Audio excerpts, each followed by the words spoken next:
It's October 2nd, 1980. Ali fights Larry Holmes. We go to Albany, New York. We live in Castle. We go 30 miles north to Albany, New York, and we watch it on pay-per-view. After the fight, we got in the car. No one talked.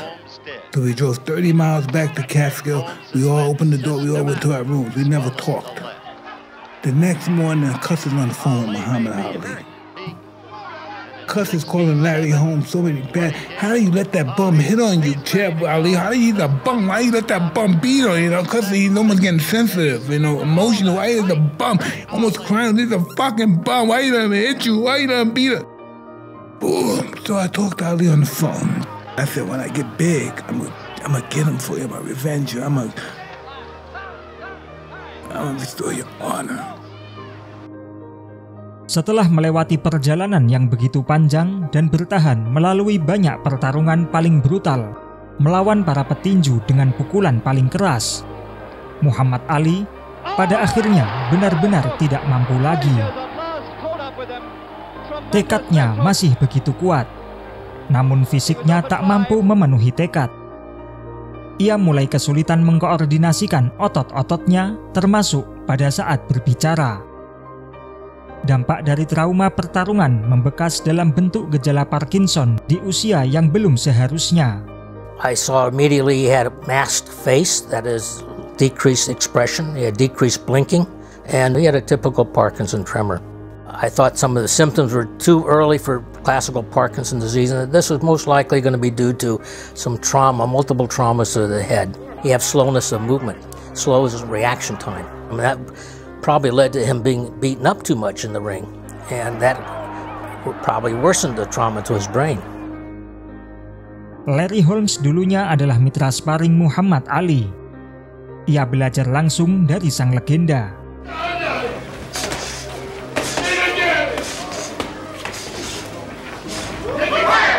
Akan tetapi waktunya telah tiba untuk keluar dari bayang-bayang Muhammad Ali dan melangkah untuk menuju puncak ambisi.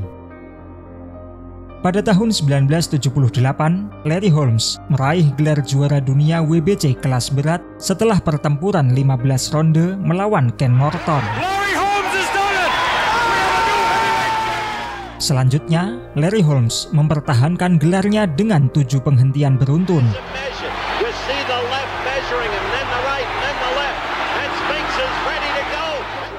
Pada tahun 1980, Muhammad Ali sudah menjalani 2 tahun masa pensiun. Namun entah kenapa, Muhammad Ali masih tetap ingin kembali bertarung. To make a record that never be broken. 4-time heavyweight champion. I don't believe no man ever be 5 times. So I'm close to it. And for me to be 4-time heavyweight champion of the world, that's what gives me a drive. Di usia 38 tahun, di mana gejala Parkinson semakin mengurung, ia terus bertarung, meskipun tubuhnya sudah tak sanggup menanggung. Ada titik di mana seseorang harus merasa cukup. Bagi Muhammad Ali, pertarungan melawan Joe Frazier di Manila 5 tahun sebelumnya seharusnya sudah cukup. Kini, murid telah menjadi master, sementara sang master telah menjadi pria tua yang lemah. Ali has been your idol. Will you take it easy on him for that reason? No, he will not take it easy on me, therefore I can't take it easy on him. My thing is to go out there and knock him out, to hurt this man, to get him out of there as quick as possible. Not to take it easy on him, that is not my job. They're paying me to knock him out, and that's exactly what I'm going to do. Holmes really would like to make mincemeat of who can take a punch better than Ali. Muhammad Ali menerima pukulan tanpa henti dalam waktu yang terlalu lama. Bahkan dunia hampir tak sanggup untuk menyaksikannya. It is sad to see this. His hands are no longer busy, his feet no longer swift. Legends die hard. And Ali is learning that even he cannot be forever young. Tidak ada yang bahagia pada malam itu, bahkan bagi Larry Holmes sendiri. Ia meminta wasit untuk menghentikan pertarungan dan menangis saat wawancara setelah pertarungan. Larry, I'd like you to explain why you've been crying. I really respect a whole lot. Really respect Ali a whole lot. It hurt you to punish him that way, didn't it? I feel that he fought one of the baddest heavyweights in the world today, and you cannot take credit from him. Pada malam itu, cinta dan penghormatan terhadap Muhammad Ali mengalir begitu deras. Seluruh dunia menangis.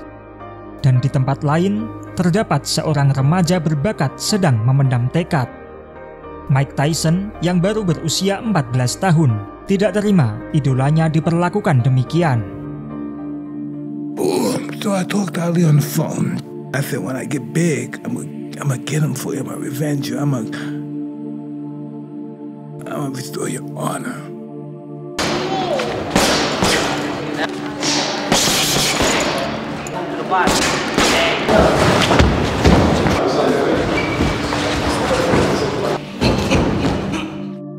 Sejak saat itu, salah satu tujuan hidup Mike Tyson adalah menghancurkan Larry Holmes.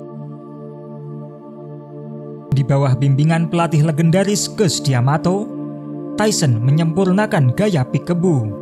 Gaya itu merupakan gaya yang dirancang untuk Mike Tyson 30 tahun sebelum ia lahir. Gaya ini berfokus pada hip movement atau gerakan kepala dan counter puncher berbasis pressure. Di era itu, divisi kelas berat dipenuhi petinju tinggi dengan jab yang panjang. Gaya peekaboo memungkinkan Mike Tyson yang lebih pendek untuk masuk ke dalam jangkauan dan menghancurkan lawan dari jarak dekat. Mike Tyson tidak butuh banyak pukulan untuk mengakhiri pertarungan. Ditambah dengan agresi alaminya, Mike Tyson menjadi mesin penghancur yang nyaris sempurna. Sementara itu, Larry Holmes tetaplah merupakan salah satu juara sejati dengan jab terbaik dalam sejarah tinju. Akan tetapi, ia tak pernah dimaafkan oleh para penggemar Muhammad Ali atas pertarungan mereka. If I hurt your feelings back there, so fucking what?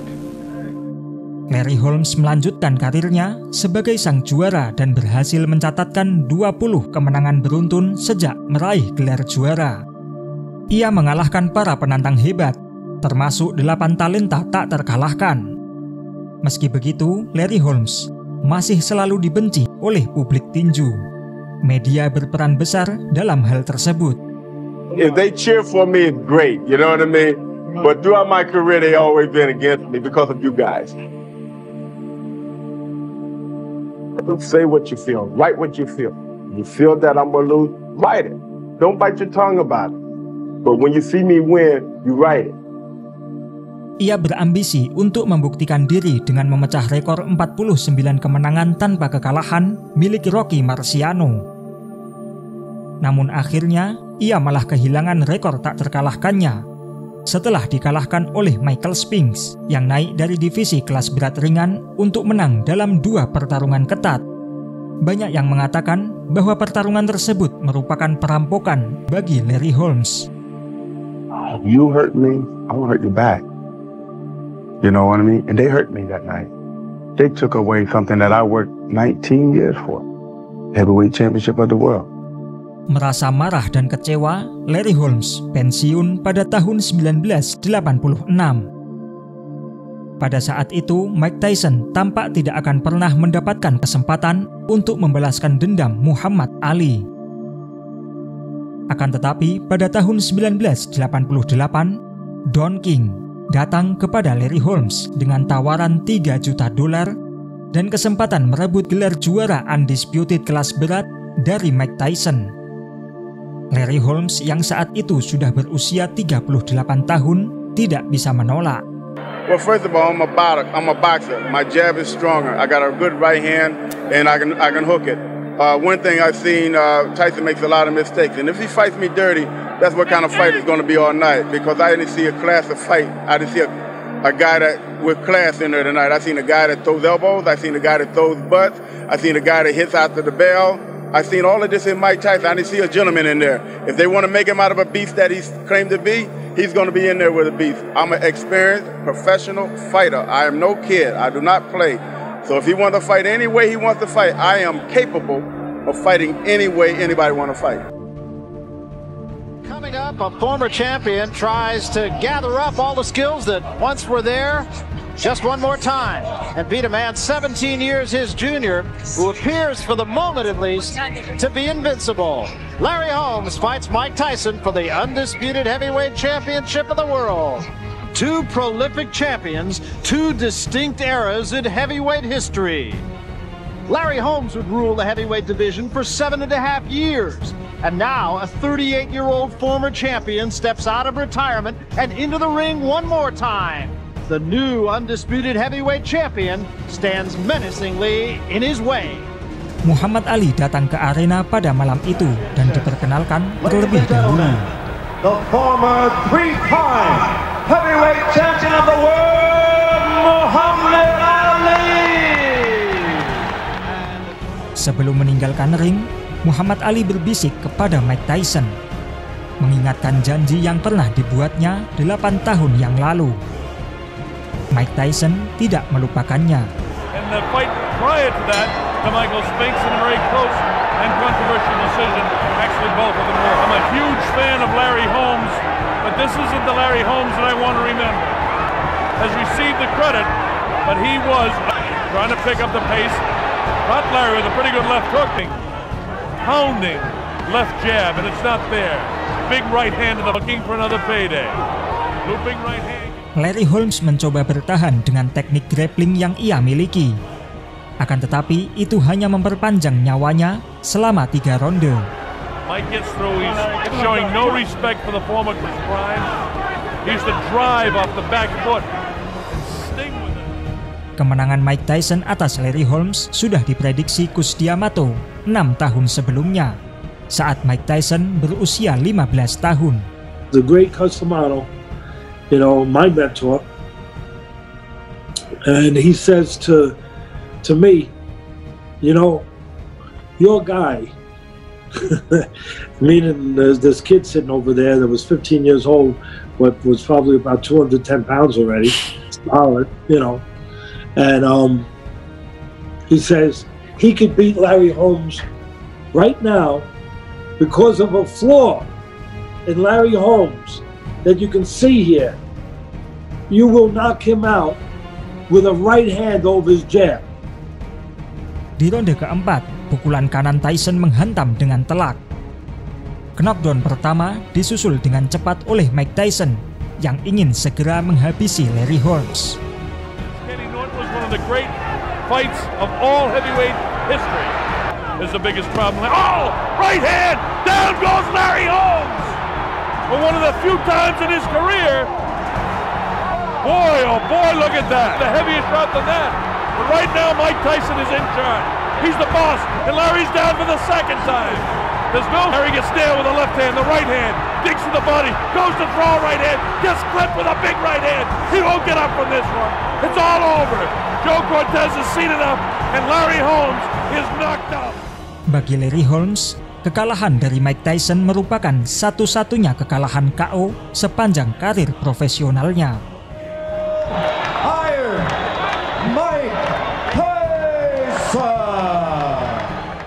I always like to think I'm a bad motherfucker, vicious motherfucker. I don't give a fuck, but that's a part of Ali. That's where he overshines me, because I can't understand a man that's really died for this. You know, and I talk that shit, but he's the real dick.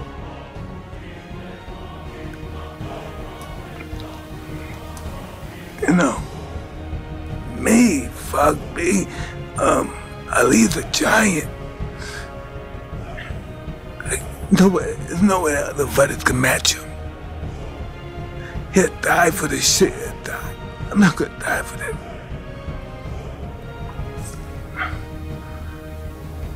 That's real talk. Ali's a savage. He's an animal. He's a different breed of person. He's not like us.